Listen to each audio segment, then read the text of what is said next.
Si vous avez à peu près mon âge, vous n'en avez peut-être pas conscience, mais Sony est une des entreprises les plus importantes du XXe siècle. C'est un innovateur, une entreprise qui a toujours été un leader en matière de hardware, c'est pourquoi sa position presque anecdotique sur le marché de la téléphonie actuelle est incompréhensible pour moi. Bref, c'est avec tout ça en tête que j'ai testé le Xperia One et j'ai été assez surpris par la formule qu'il propose, je vais vous expliquer ça. Et évidemment, comme toujours, je remercie les potes du Café du Geek et Sony pour m'avoir prêté ce modèle de test. Vous regardez Nightech, c'est Thomas et aujourd'hui on teste le Sony Xperia One. Alors pour commencer, c'est un téléphone qui a été annoncé pour 999€, mais on le retrouve plutôt autour de 800 aujourd'hui, donc Sony a quand même intérêt à assurer niveau packaging. On retrouve une boîte blanche très épurée et élégante, rien de particulier dedans cependant, un chargeur rapide USB Type C 18 watts et un câble USB Type C vers USB Type C, ça fait plaisir en 2019, un adaptateur USB Type C vers prise jack et une paire d'écouteurs filaires qui serait plutôt sympa si seulement le téléphone avait effectivement une prise jack. Mais passons et prenons en main le téléphone. Alors tout de suite par rapport à mon petit Pixel 4, ça fait un petit peu bizarre. Le Xperia One paraît immense à première vue, mais étonnamment une fois dans la main, pas tant que ça grâce à son format allongé. On retrouve la traditionnelle alliance d'un dos en verre et de bordure en aluminium avec un revêtement brillant. Vous avez vraiment intérêt à faire attention aux traces de doigts et aux rayures, mais à part ça c'est assez joli et premium. J'apprécie particulièrement l'intégration discrète des logos Sony et Xperia au dos, c'est de très bon goût. Le Xperia est un des rares téléphones à proposer un bouton dédié à l'APN, bouton qui possède une demi-course pour la mise au point, à l'instar de vrais appareils photo. Pour le reste et sur la même tranche, vous retrouverez aussi le power button et les boutons de volume qui disposent tous les trois d'un clic satisfaisant, mais surtout un capteur d'empreinte latérale. Ce capteur est vraiment problématique. Déjà, je comprends pas pourquoi le power button et le capteur d'empreinte sont dissociés, contrairement au Galaxy S10e par exemple, mais ça c'est pas grave. Ce qui est grave par contre, c'est que ce capteur ne marche que 2 fois sur 3 d'après mon expérience. Il y a vraiment un coup à prendre pour l'actionner, et pour peu que vous ayez les mains moites, il ne fonctionnera pas. C'est vraiment dommage, ça gâche totalement l'expérience, et je m'explique pas trop ce défaut venant d'un géant du hardware comme Sony. Revenons sur un point fort cependant, l'écran du Xperia One, et quel point fort, c'est bien cette dalle qui fait toute la particularité du Xperia. Au menu, on retrouve un écran plus ou moins 4K de 6,5 pouces avec des bordures présentes mais discrètes. Alors évidemment, c'est le format de cette dalle qui est intéressant avant tout. Sony a été le premier à adopter ce format de 21/9 ultra long sur smartphone, et plus je l'utilise, plus je me dis qu'il a du sens. Le 21/9, ça permet au Xperia One de bien tenir dans la main malgré son écran XXL. Le 21/9, ça permet d'afficher énormément de contenu sur toutes les applications avec un feed vertical comme Instagram, Twitter et consorts. Le 21/9, ça permet d'afficher des films tournés au format cinémascope en plein écran, sans aucune bordure. Bref, l'un dans l'autre, il faut avouer que ce format est vraiment très agréable, qu'il est plutôt pratique, d'autant que l'écran du Xperia One coche également toutes les autres cases d'un bon écran. Il est OLED, ultra précis avec sa résolution 4K, même si j'ai un petit peu de mal à voir la différence avec du Full HD ou du 2K, et avec des couleurs fidèles et éclatantes. C'est d'autant plus impressionnant que cet écran est accompagné par des haut-parleurs stéréo de qualité, l'un en façade et l'autre sur la tranche inférieure du téléphone. C'est très propre et je vous avoue que j'ai toujours une petite affection pour les téléphones qui soignent leur partie audio, d'autant que la connexion Bluetooth du Xperia est nickel. Bref, le Xperia One est le meilleur smartphone que j'ai testé en termes d'expérience audiovisuelle, ses seuls petits reproches étant que la luminosité de son écran est satisfaisante mais pas bluffante, et les plus puristes d'entre vous lui reprocheront de ne pas être compatible 90 Hz, mais croyez-moi, ça n'empêche pas le Xperia One d'être une vraie petite bête de course. Parlons performance justement. Aux commandes du Xperia One, on retrouve 128 Go de stockage par défaut, ça fait plaisir, 6 Go de RAM et un processeur Snapdragon 855. Évidemment, avec une telle configuration, inutile de vous dire que le Xperia One dévore toutes les applications et jeux qu'on lui propose, d'autant que Call of Duty sur un tel écran, c'est quand même sympa, je dois vous avouer. Tout s'exécute avec une fluidité et une rapidité remarquables en tout cas, et en dehors de ça, les 6 Go de RAM sont amplement suffisants pour du multitâche et pour faire tourner la version d'Android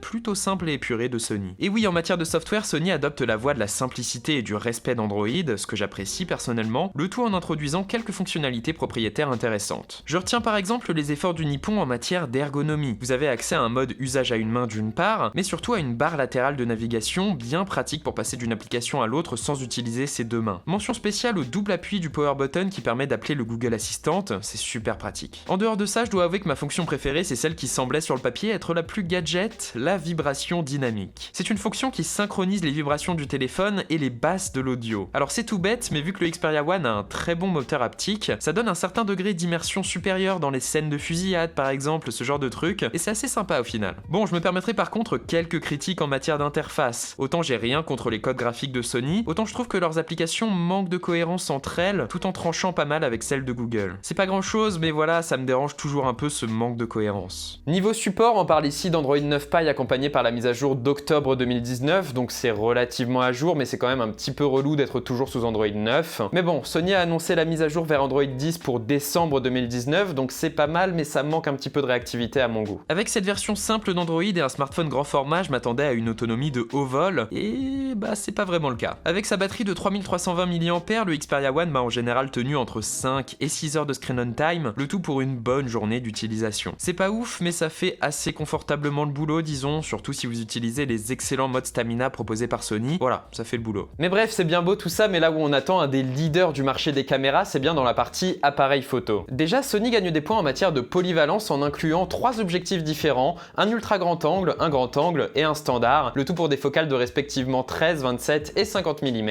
Je vous passe les specs, je vous les affiche simplement à l'écran. En termes de résultats, c'est mitigé, aucun souci pour ce qui est du rendu des couleurs, mais il y a un certain manque de contraste et surtout de netteté dans la plupart des clichés que j'ai pris. Alors forcément, je compare au Pixel 4, donc effectivement, je mets la barre assez haute, mais voilà, c'est un petit peu dérangeant. Ceci dit, c'est très loin d'être mauvais, avec un minimum de lumière, on obtient de très bons résultats du capteur principal, avec une excellente plage dynamique notamment, les deux autres étant sensiblement moins performants, mais décents tout de même. Attention cependant, il n'y a pas de mode nuit, et le mode portrait me semble assez catastrophique d'après ce que j'ai testé, mais bon, les résultats peuvent varier. Bref, c'est des résultats qui sont somme toute assez corrects, mais venant de Sony et à ce tarif-là, c'est pas forcément fou. Le Motorola One Zoom par exemple proposait un rendu et une polyvalence équivalente pour 2 fois moins cher. C'est un petit peu décevant venant de Sony. Là où le Xperia se rattrape, c'est en termes de vidéo, ceci dit. Il offre une captation stabilisée 4K HDR et même une application Cinema Pro dédiée pour gérer finement vos réglages de captation. C'est vraiment pas mal. Pour conclure, le Xperia One, c'est un package certes imparfait, mais ô combien agréable à utiliser. C'est là tout simplement la meilleure expérience audiovisuelle que j'ai jamais eue avec un smartphone, et surtout il y a toujours cet attrait de la marque Sony. Je sais pas pourquoi, c'est sans doute une combinaison de nostalgie vis-à-vis des premières PlayStation, de propreté du design et d'optimisation du software, qui fait que j'éprouve toujours une petite fascination pour la marque et pour ce Xperia One. Bref, est-ce que je vous recommande le Xperia One? Pas forcément. Si vous appréciez l'univers de Sony, c'est une option que je trouve très intéressante, surtout si vous êtes particulièrement cinéphile, mais en dehors de ça... Ouais, vous trouverez votre bonheur ailleurs, je pense, mais il faut quand même suivre Sony. Je trouve qu'ils font des choses assez intéressantes ces derniers temps, et c'est une marque qui est quand même très sous-cotée. C'était Nightech, c'était Thomas, j'espère que cette vidéo vous aura plu, qu'elle vous aura aidé, et comme d'habitude, vous savez quoi faire si c'est le cas, le j'aime, le commentaire, l'abonnement et le partage. Ça fait grandir notre toute petite chaîne, et c'est super sympa de le voir, comme toujours. Et moi je vous dis à la prochaine les gars. Allez, salut!